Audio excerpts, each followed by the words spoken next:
Hello again, Mike Arend here, founder of Infinite Success Academy and author of the books, You're the One. I'm out here in Panama and I wanted to get back out to nature. I know it's been a little while. I hope my face is not too dark here because the sun is actually the other way, but I want you to see the background too. So what I wanted to talk to you today about is quitting the dream. And I quit the dream a number of years ago. Now, typically in North American style and in Western cultures, the dream is to go to school, get an education, find a spouse, have some kids, buy a house, buy a car, maybe 2 cars, buy a whole bunch of stuff to keep up with all the Joneses and people and neighbors around you and with your friends and all that sort of thing. And that, I guess, was the dream that was implanted in many of us. But honestly, it's caused more problems than it has solved any. But what does happiness really mean to most of us? And what we do is we just think, well, you know what, if I could just get that promotion or the other job, I'd be happy. Or if I could just make enough money to make the payments on a new home, I'd be happy. Or I just want to get that sports car and then I would be happy. But I'm here to tell you, none of those things will make you happy. Joy comes from within. It's an inside job. Sure, some of these things will give you joy if you allow them to, if you just relax and don't continuously want to improve yourself and make yourself better than somebody else and your neighbors in particular. None of those things will give you joy if they're just for egoic purposes. So no, I'm not telling you to go quit your job and seek a simpler life like I've done. But that was a choice. That was a choice. I retired around 57. I'm 63 now. And my wife and I chose a simpler life living part-time in Panama. And what really brings a joy out in me is being out in nature in this beautiful environment and being able to talk to you. So what you have to ask yourself is, if this was the last day you were going to spend on this earth, what would you do? How would you spend it?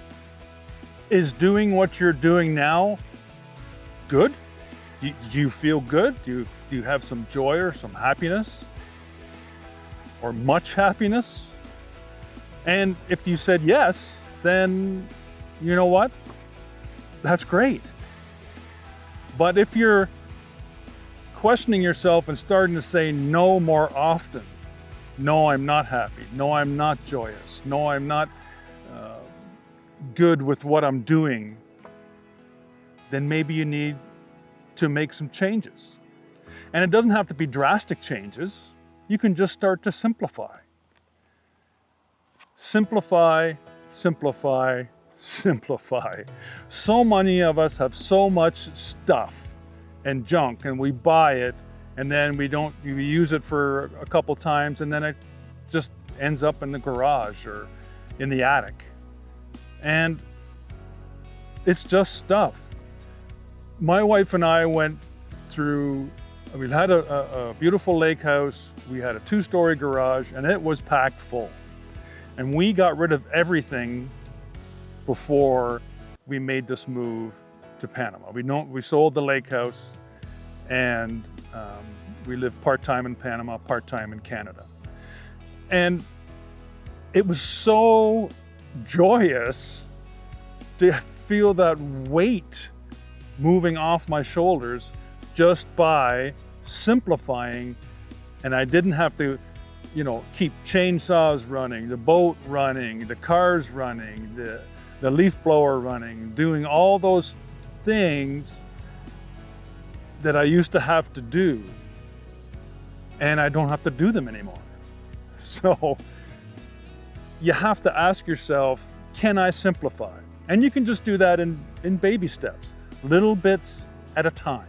It doesn't have to be all at once or all for nothing like we did, but you can still simplify. So I no longer feel caged or confined or stuck.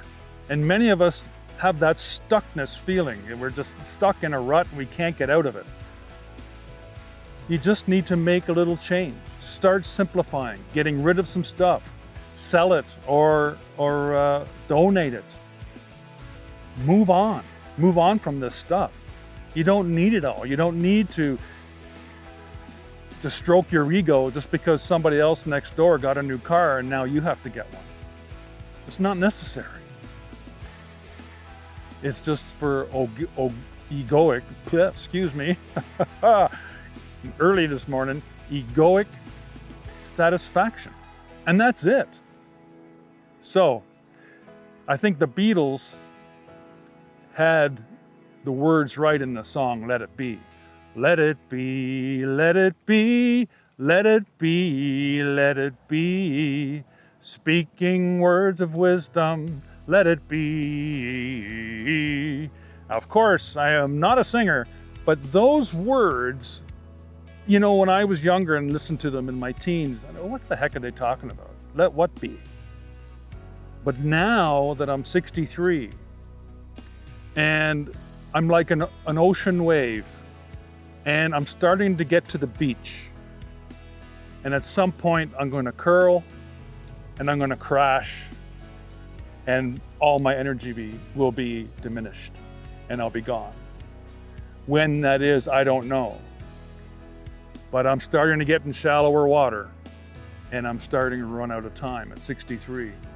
Hopefully I'll be around for at least another 20 years, but you never know.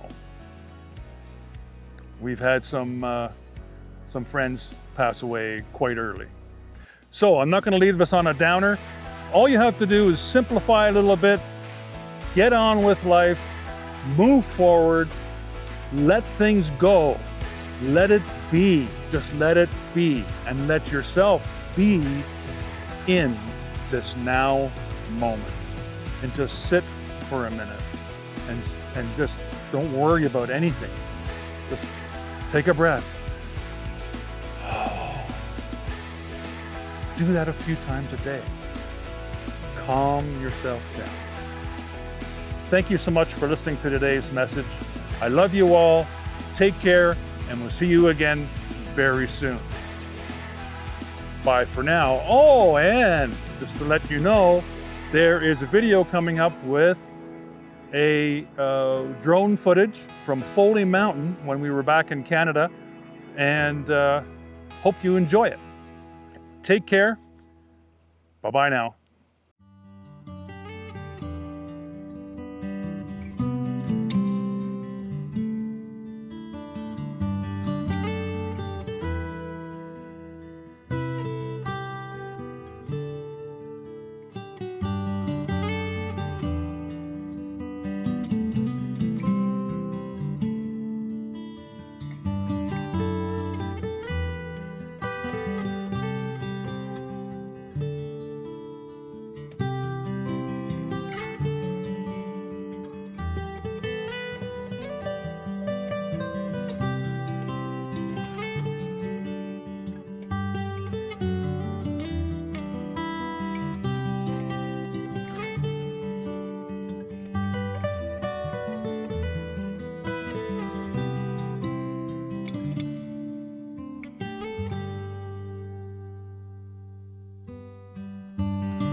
Hello everybody, just me again. If you want to find out who you really are, just look up here. And if you want to find out how to create success in your life and business, look right up here. Take care. Bye for now.